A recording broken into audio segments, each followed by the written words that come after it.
যদি তুমি কলেজে ফার্স্ট ইয়ারে হয়ে থাকো, বিকম এবং বিবিএ করছো, অথবা স্কুলে 11-12 পড়ে থাকো এবং ফিউচারে ভাবছো গ্র্যাজুয়েশনের সঙ্গে সঙ্গে কোনো প্রফেশনাল ডিগ্রি করবে, তাহলে তোমাদের কিন্তু কিছু প্রশ্নের উত্তর থাকা উচিত তোমাদের কাছে এই ডিসিশনটা নেওয়ার আগে। সেই প্রশ্নটা হচ্ছে, বিকমের সঙ্গে সঙ্গে কি সত্যি প্রফেশনাল ডিগ্রি করাটা অতটা সহজ? যদি তোমরা ডিসাইড করেই থাকো যে বিকমের সঙ্গে সঙ্গে প্রফেশনাল ডিগ্রি করবে, তাহলে তোমাদের টাইমলাইন কি হবে, অর্থাৎ বিকমের কোন ইয়ারে তোমাদের প্রফেশনাল ডিগ্রির জন্য প্রিপেয়ার করা ঠিক হবে। এবং অ্যাট দি এন্ড, আমি যেহেতু বিকম এবং প্রফেশনাল কোর্স করছি, আমার এক্সপিরিয়েন্স এবং আমার পাশাপাশি আমার ক্লাসমেট এবং পরিচিত যারা সেম কোর্সের সেমভাবে তারা পারসিউ করছে, তাদের কি কন্ডিশন, তারা ঠিক বিকমের সঙ্গে সঙ্গে প্রফেশনাল কোর্স কতটা ম্যানেজ করছে এবং অ্যাট দি এন্ড কোনটাকে বেশি প্রায়োরিটাইজ করতে হচ্ছে ওভার এনিথিং। তো আজকের ভিডিওতে এই সমস্ত কিছু নিয়ে আলোচনা করব, তো ভিডিওটা শেষ পর্যন্ত দেখতে থাকো। Everyone, this is Sanju, welcome back to my channel. If you are new to this channel then please do subscribe. তো প্রথমেই আসি ফার্স্ট কোশ্চেনে, বিকমের সঙ্গে সঙ্গে কি কোনো প্রফেশনাল কোর্স করা উচিত, নাকি বিকমের ঝামেলা মিটিয়ে তারপরে কোনো প্রফেশনাল কোর্সে অ্যাডমিটেড হওয়া উচিত? প্রথমত, এই হাই কম্পিটিটিভ এজে তো তোমাদের সকলেরই বিকমের সঙ্গে সঙ্গে যদি কেউ প্রফেশনাল কোর্স বা অন্য কোনো কোর্স করতে চাও, সেটার জন্য অবশ্যই অ্যাডমিটেড হওয়া উচিত। কিন্তু তার টাইমলাইনটা অত্যন্ত রকমভাবে গুরুত্বপূর্ণ এবং তার সাকসেস এবং বিকমের একাডেমিক তোমার স্কোর সমস্তটাই কিন্তু নির্ভর করবে তোমাদের এই টাইমলাইনের ওপর, তোমরা কোন টাইমে সেই কোর্সে অ্যাডমিটেড হচ্ছ। তো এখানেই কোশ্চেন, কখন তোমরা লাইক বিকমের ফার্স্ট ইয়ারে, সেকেন্ড ইয়ারে ও থার্ড ইয়ারে, কোন ইয়ারে কোনো প্রফেশনাল কোর্সের জন্য অ্যাডমিটেড হওয়া উচিত? বেস্ট অপশান একেবারে সবাই যেটা করা উচিত সেটা হচ্ছে বিকমের ফার্স্ট সেমিস্টার শুরু হওয়া। ইভেন আমার যেটা মনে হয় এইচএস শেষ হওয়ার পরপরই তোমাদের কোনো প্রফেশনাল কোর্সে যদি ঢোকার কথা ভাবো, তো সেটা এইচএস শেষ হওয়ার 1 মাসের মধ্যেই তোমাদের সেখানে অ্যাডমিটেড হয়ে যাওয়া উচিত এবং তোমাদের ফাউন্ডেশনের জন্য প্রিপেয়ার হওয়া উচিত।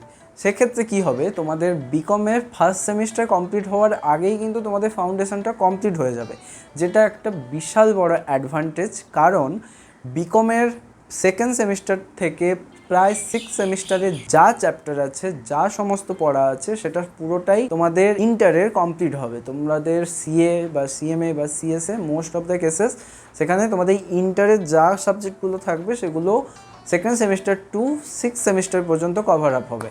তো সেক্ষেত্রে তোমাদের যদি ফার্স্ট সেমিস্টার কমপ্লিট হওয়ার আগে ফাউন্ডেশন কমপ্লিট হয়ে যায় এবং সেকেন্ড সেমিস্টার শুরু হওয়ার সঙ্গে সঙ্গে তোমরা যদি ইন্টারটাও শুরু করতে পারো, তাহলে কি হবে, তোমাদের বিকমের জন্য আলাদা করে পড়তে হবে না। আর যদি তোমরা এটা লেট করো, তাহলে তোমাদের ক্ষেত্রে কি হবে, আচ্ছা লেটস সে তোমরা ফার্স্ট ইয়ারের শেষে বা সেকেন্ড ইয়ারের মধ্যখানে তোমরা ফাউন্ডেশনের জন্য প্রিপেয়ার করলে, ফাউন্ডেশন পাস করলে, তো ততক্ষণে কিন্তু তোমাদের ইন্টারে কস্টিং এবং ট্যাক্সেশন সেগুলো কিন্তু তোমাদের বিকমের সিলেবাসে হতে থাকবে। তো তোমাদের সেগুলো পড়তে হবে, বিকমের জন্য এফোর্ট দিয়ে পড়তে হবে এবং তোমাদের এদিকে ফাউন্ডেশনের জন্য পড়তে হবে। কিন্তু তুমি যখনই আবার ফাউন্ডেশন কমপ্লিট করে ইন্টার পড়তে যাবে, ধরো ইন্টারে পড়তে গেলে সবাই প্রথমে গ্রুপ 1 কমপ্লিট করবে স্বাভাবিকভাবেই। তো সেক্ষেত্রে তখন কিন্তু তোমার কলেজে যদি 4th সেমিস্টার বা 5th সেমিস্টার অবধি চলে আসে, সে জায়গাতে কিন্তু তোমাদের কলেজে তোমাদের ইন্টারের গ্রুপ 2 সাবজেক্ট যেগুলো আছে সেগুলো কিন্তু কলেজে বিকমের সাবজেক্টে, বিকমের সিলেবাসে ঢুকে যাবে। তো সেক্ষেত্রে তোমাদের পুরো ব্যাপারটা একটা খিচুড়ি টাইপের হয়ে যাবে। তোমাদের না তো এখানে গ্রুপ 1-এর দিকে ভালো করে ফোকাস করতে পারবে, আর না তো তোমাদের গ্রুপ বিকমের পড়া যেগুলো তোমাদের গ্রুপ 2-তে আছে সেটা পড়তে পারবে। তো তোমরা এখন বলবে, তাহলে যখন বিকমের গ্রুপ 2 যদি থাকে, তাহলে গ্রুপ 2গুলো আগে পড়ে নেওয়া যেতে পারে, তারপরে গ্রুপ 1-এ পড়বো। এরকমভাবে হয় না। প্রথমত গ্রুপ 1-এর তো নলেজ লাগে গ্রুপ 2 ভালো করে পড়তে গেলে, বা তো তার জন্যই তোমাদের টাইমলাইনটা অত্যন্ত ধরনের ইম্পর্টেন্ট। তোমরা যদি প্রফেশনাল কোর্স করতে চাও বিকমের সঙ্গে সঙ্গে, যদি তোমরা অনলি প্রফেশনাল কোর্স করতে চাও কোনো গ্র্যাজুয়েশন ডিগ্রি না ছাড়া, তাহলে তোমরা অবশ্যই তো এইচএসের পরেই এনরোল হবে। এবং যদি তোমরা বিকমের সঙ্গে সঙ্গেও করতে চাও, মোস্ট অফ দ্য স্টুডেন্ট কী করে, আমরা ভাবি 1 বছর লাইক কলেজে ফার্স্ট সেকেন্ড সেমিস্টার যাক, 1 বছর যাক, তারপরে আমরা ভাববো কোনো কোর্সে ভর্তি হওয়ার আগে এই ভুলটা একেবারে করো না। আমি যেটা করেছি এবং আমার অনেকগুলো বন্ধু আছে তারা করেছে, এবং অনেকগুলো বন্ধু এরকমও আছে যারা স্কুল শেষ হওয়ার সঙ্গে সঙ্গে কিন্তু তারা প্রফেশনাল কোর্সে ভর্তি হয়ে গেছিলো এবং তারা এখন আমাদের থেকে অনেকটা এগিয়ে গেছে। তো সেক্ষেত্রে তোমাদের অলরেডি কলেজের ফার্স্ট সেমিস্টার শুরু হয়ে গেছে এবং যদি কেউ 11-12 পড়ে দেখে থাকো, তো সেক্ষেত্রে তোমাদের 11-12 কমপ্লিট হওয়ার সঙ্গে সঙ্গেই তোমাদের কিন্তু প্রফেশনাল কোর্সের ফাউন্ডেশনের জন্য এনরোলমেন্ট করিয়ে নিতে হবে। এটা মাস্ট। তোমরা যদি করতে চাও বিকমের সঙ্গে সঙ্গে তাহলে এটা করতে হবে, কারণ এর থেকে বেস্ট অপশন কিছু নেই। আর যদি না করো সাফারটা তোমাকেই করতে হবে, তোমার টাইম লস হবে, তোমার এফোর্ট লস হবে এবং তোমাকেই এই পুরো কেয়সটাকে সামলাতে হবে।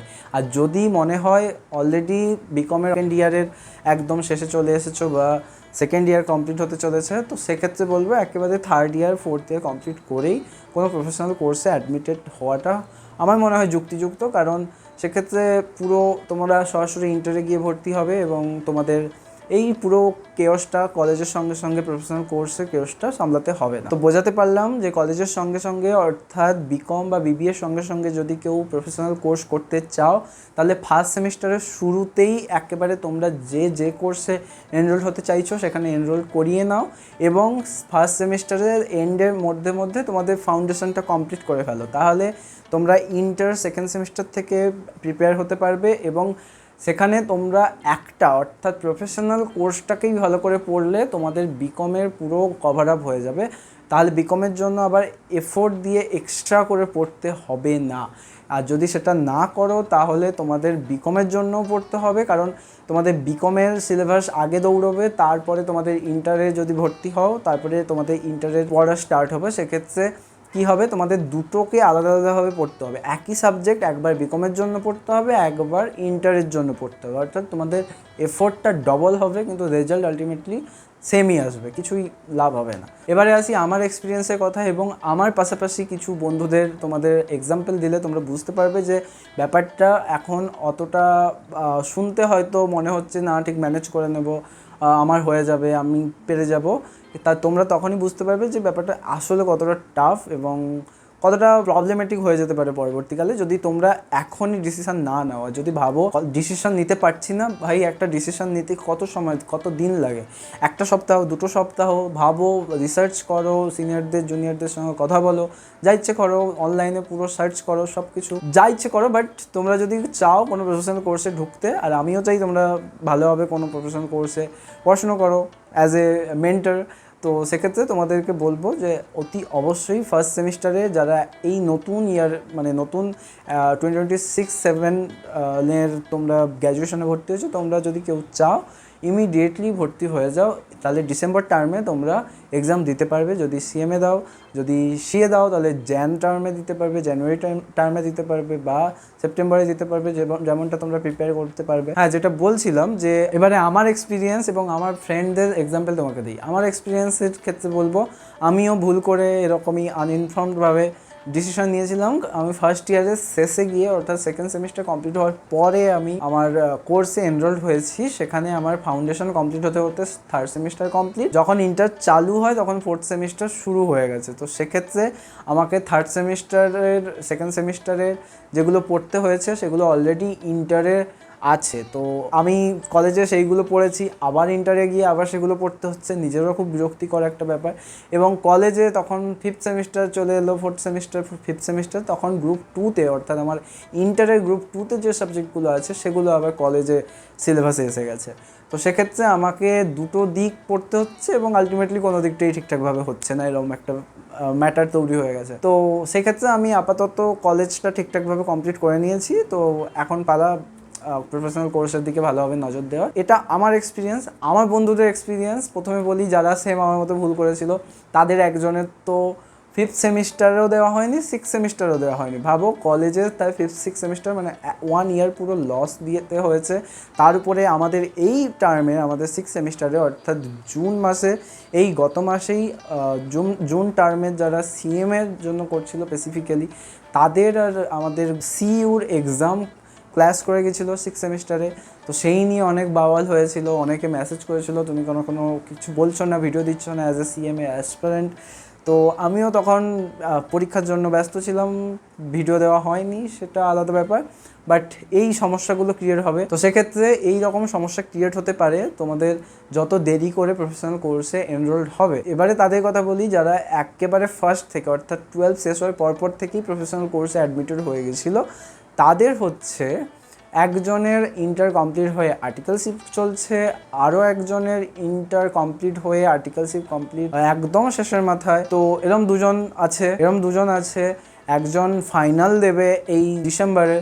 তো তারা অনেকখানা এগিয়ে গেছে। তো তাদের এই মানে ফার্স্ট সেমিস্টারের টাইমটাকে ঠিকঠাকভাবে ইউটিলাইজ করেছিল বলে, ফার্স্ট ইয়ারটাকে ঠিকঠাকভাবে ইউটিলাইজ করেছিল বলে তারা আজকের অনেকটা এগিয়ে গেছে। একটা বছর ভালোভাবে ইউটিলাইজ করা মানে খুব এফেক্টিভভাবে টাইম ম্যানেজমেন্ট হওয়া এবং কেরিয়ারে অনেকটা এগিয়ে যাওয়া, যেটা মোস্ট অফ দ্য স্টুডেন্টই ভুল করে, যে সেকেন্ড ইয়ারে আসার পরে প্রফেশনাল কোর্সে ভর্তি হয়। আই থিঙ্ক তোমরা এতক্ষণে বুঝতে পেরে গেছো যে তোমরা যদি আলটিমেটলি চাও প্রফেশনাল কোর্স করতে, তাহলে ইতিমধ্যে আর ভাবা নয়, চিন্তা নয় কী করব, কোনটাতে ঢুকবো, এই সব কোনো কিছু চিন্তা নয়, কোনো রকমভাবে তোমরা ফাউন্ডেশনে ভর্তি হয় এবং ফাউন্ডেশনটা অবশ্যই ফার্স্ট সেমিস্টার শেষ হওয়ার আগে কমপ্লিট করো, সেটা মোস্ট ইম্পর্ট্যান্ট। ভর্তি হয়ে গেলাম তারপরে 2 বছর পাত্তা নেই, এইটা যেন না হতে থাকে। তো আশা করি ব্যাপারটা ভালোভাবে ক্লিয়ার করতে পেরেছি। তোমাদের অনেকেরই কোয়ারিজ ছিল এই ব্যাপারটা নিয়েও, আমি দেখলাম কমেন্ট সেকশানে, এবং আমারও ইচ্ছে ছিল তোমাদের এই ব্যাপারটা জানানোর এবং আমার পার্সোনাল এক্সপিরিয়েন্স বলার। তো তোমরা আশা করি বুঝতে পেরেছো এবং নিজেদের ডিসিশন ঠিকঠাকভাবে নেবে, সঠিক টাইমে নেবে। আজকে ভিডিওটা এই পর্যন্ত। কোনো কোয়ারিজ থাকলে কমেন্ট সেকশন খোলা থাকলো, এবং যদি নতুন হও চ্যানেলটা অবশ্যই সাবস্ক্রাইব করো নিজের কেরিয়ারে গ্রোথ এবং ভালো ভালো অপরচুনিটির ইনফরমেশন পাওয়ার জন্য। আর দেখা হচ্ছে পরের ভিডিওতে, ততক্ষণের জন্য টাটা।